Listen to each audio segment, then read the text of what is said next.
Guerrilla tactics ng mga Pilipino noong Philippine-American War. Sa mga labanan na nangyari sa kasaysayan ng mundo, hindi laging patas ang lakas ng bawat panig na nagbabanggaan. Maraming beses na ang isang panig ay mas maraming sundalo, mas mabisa ang mga armas, o kaya naman may mas magaling na mga lider. At ano ang gagawin ng kabilang panig na mas mahina? Gagamit sila ng ibang taktika na magbibigay sa kanila ng tsansang manalo. At ito ang ginawa ng hukbo ng mga Filipino sa panahon ng pagkikipaglaban sa mga mas malakas na Amerikano. Paano ba sila umatake? Paano ba sila nagtago? Paano ba nila nilinlang ang mga dayuhang ito? Tara at pag-usapan natin ang mga guerrilla tactics na ginamit ng mga Pilipino noong Philippine-American War. Bago pa man ang gyerang ito, noong taong 1896 ay nakipaglaban na ang mga Filipino para sa kalayaan nila mula sa kamay ng mga Kastila. Umabot ito hanggang 1898, hindi dahil natalo ang Espanya, kundi dahil binenta ng mga Kastila ang Pilipinas sa Amerika noong December 10, 1898. Ito ang tinatawag na Treaty of Paris at siyang naging daan para magkaroon ng military control ang Amerika sa Pilipinas simula December 21 ng parehong taon. Lumaban pa rin naman ang mga Pilipino kahit na napakalakas ng puwersa ng Amerika at kahit na may mga makabagong armas na dala ang mga ito.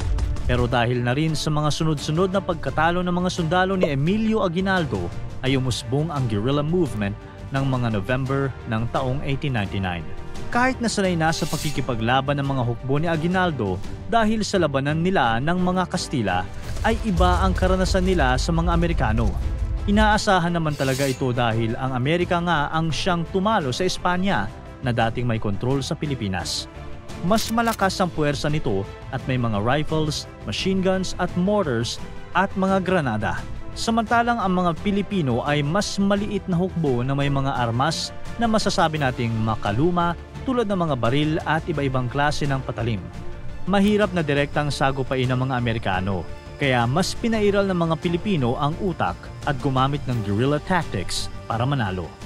Hindi naman lahat ng guerrilla ay galing sa hukbo ni Aguinaldo. May mga ordinaryong mamamayan na sumanib para maging guerrilla. Sila ay masasabing mga irregular na sundalo na maaaring hindi man lang nagkaroon ng kahit anumang pagsasanay sa pakikipaglaban. Pero dahil na rin sa tulong ng mga regular na sundalo na nagsanay sa mga ito kahit kaunti at sa damdaming nasyonalismo ay nakapagsagawa ang mga Filipino guerrillas ng mga hakbang na nagpahirap sa malalakas na puwersa ng Amerika at nakapagpatagal ng labanan hanggang 1902. May ilan ngang grupo ng guerrilla tulad ng mga puwersa ni Simeon Ola at Macario Sakay na lumalaban pa rin hanggang 1906. Ito ay nagpapatunay lamang sa pagiging epektibo ng Filipino guerrilla warfare, lalo na at nasa loob ng Pilipinas ang tinuturing na battleground. Sa sobrang epektibo ay ginagamit pa nga ang mga taktikang ito kahit na sa modernong panahon. Dumako na tayo sa mga ilang taktika ng mga Filipino guerrillas. Ano bang mga strategies ang ginawa nila noon na pwedeng gamitin sa panahon ngayon? Una sa lahat ay magaling ang mga guerrilla sa pagpapanggap na sila ay ordinaryong mamamayan lamang. Kaya madalas ginagamit ninyo ang tinatawag na amigo tactic. Hindi kasi maganda kung sila ay mahalatang mga sundalo. Gusto din nilang makagalaw ng hindi man lang paghihinalaan at pahihintuin ng mga Amerikanong nakapaligid. Kailangan na para silang mga maamong tupa ang itsura na walang kakayahang makipaglaban. Magkukunwari silang mga mababait na civilian lalo kapag may daraan na tropa ng mga Amerikano. Madalas din na humahalo ang mga guerrilla sa mga lokal na mamamayan ng isang lugar upang makakuha ng impormasyon ukol sa mga kinikilos ng mga sundalong Amerikano sa lugar na iyon. Maaaring nakasuot lang ang mga guerrilla ng kamisa de chino at simpleng pantalon at tsinelas tulad ng ibang magsasaka. Lalakad sila sa may kabayanan at magmamasid kung nasaan ang posisyon ng mga kalaban, kung nasaan ang kanilang mga artillery, kung saan nakabase ang kanilang mga pinuno at kung saan sila pumapasok at lumalabas pagdadaan ang hukbo nila sa lugar na iyon. Ang mga intelligence na ito na kanilang nakukuha ay ginagamit para sa mga planadong ambush at raids. Magaling din ang mga guerrilla na magpakalat ng mga chismis at maling mga impormasyon. Masasabing ito ay isang taktika ng psychological warfare na kung saan ang pagkalito ng mga kalaban ay magdudulot ng tactical advantage sa mga Filipino. Madali naman kasi itong gawin dahil nakahalo ang mga guerrilla sa mga civilian. Mapapakalat nila ang mga maling impormasyon lalo na kung marunong sila ng dialect na ginagamit sa nasabing lugar. Madalas din naman na may mga traidor na Pilipino na mangangalap ng mga maling impormasyon na ito at pagkatapos ay sasabihin sa mga Amerikano. Maliban sa mga deceptive tactics ng mga guerrilla, ay madalas din silang magsagawa ng mga ambush. Namimili sila ng mga lugar kung saan pwedeng mabitag ang mga kalaban. Ito ay pwedeng mga masusukal na daan o kaya sa mga may dead end. Pwede rin sa mga mababang lugar na may matataas na puno o kahit saan mang lugar na pwedeng malagyan ng mga patibong. Madali din naman kasing gumawa ng ambush sa Pilipinas dahil marami itong mga kagubatan at kabundukan. Nakatulong din sa mga guerrilla ang kaalaman nila sa paggamit at paggawa ng iba't ibang sandata. Gumagamit sila ng mga sibat at bolo. Pwede rin silang gumawa ng mga pana at kahit tirador. Madalas nga nilang ginagawa ang mga ito dahil sa kakulangan ng mga bala.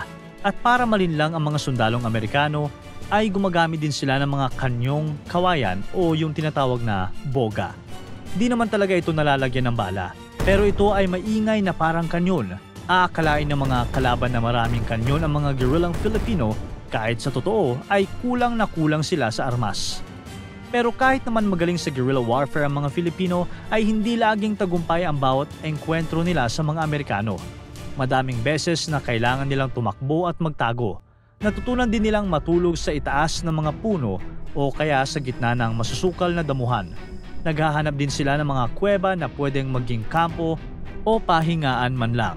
Walang pagkain at inumin minsan at lagi silang may pangamba na ang kalaban ay nasa tabi-tabi lang. Buti na lamang may mga nayon na kumukup-kup sa mga guerrilla. Sa umaga ay parang mga normal na bayan lamang ang mga ito, pero kapag gabi ay nagiging headquarters ng mga guerrilla. Ang mahirap lang sa ganitong sitwasyon ay kung malaman ng mga Amerikano ang panlilinlang na ito ng isang buong nayon ay mapaparusahan ng mga civilian dito. Kaya mas madalas pa din na magtago sa mga bundok at gubat ang mga guerrilla. Meron ding ginagamit na hit and run tactics sa mga guerrilla. Madalas naaatras papuntang kagubatan kaysa sa mga nayon o bayan. Matapos nilang umatake sa mga hukbong Amerikano ay magtatago sila sa itaas ng mga puno o sa mga hinukay na taguan. Kung sakali man na wala ng ibang paraan kundi umatras papunta sa isang bayan o nayon, ay pupunta sila doon kung saan may tinatawag na shadow government. Ito ay ang mga bayan na may naitatag na lihim na gobyerno ang mga guerrilla. Pwedeng may mga kampo na dito at iba pang mga infrastruktura. Maaari ding kumakalap na ang mga guerrilla ng buwis at mga supplies dito. Dito rin madalas binubuo ang mga planong raid, ambush at ang mga tinatawag na intimidation tactics laban sa mga Pilipinong pumapanig na sa mga Amerikano. May mga pagkakataon din na ang ilang guerrilla ay susuko ng kusa sa mga hukbo ng Amerikano. Siyempre, ito ay panlilinlang lamang. Sumuko lang ang mga ito para makakuha ng impormasyon. Nakakatakot din dahil baka sila ay parusahan, i-torture o kaya patayin na lamang. Pero ang mga ganitong taktika ay kailangan ng matinding pagpaplano para makasigurong makakatakas itong mga nagkunwaring sumuko. Subalit sa katagalan ng gyera ay maraming sundalo sa bawat panig ang nasawi. Ang problema ay maliit na sa simula ang hukbo ng mga Pilipino at lalo pa itong lumiit. Buti na lamang at merong mga tinatawag na part-time militias na nabuo sa iba't ibang bayan. May mga full-time partisans din na tinatawag na paiba-iba ng lugar kung saan umaatake. Ang mga part-time militias naman ay nakatutok lang sa kani-kanilang bayan. Madalas ay pawang mga mamamayan din ng nasabing bayan ang mga miyembro ng part-time militias. Kaya parang nagsisilbing gwardya ang mga ito. Sa huli ay parehas na napapagod na ang mga panig ng Amerikano at Pilipino. Ilang grupo din ng mga Pilipinong sundalo ay napapasuko na dahil sa kawalan ng armas at suporta. Pero kahit ganito na ang nangyayari, ay ginamit pa itong taktika ng mga lider ng mga Pilipino.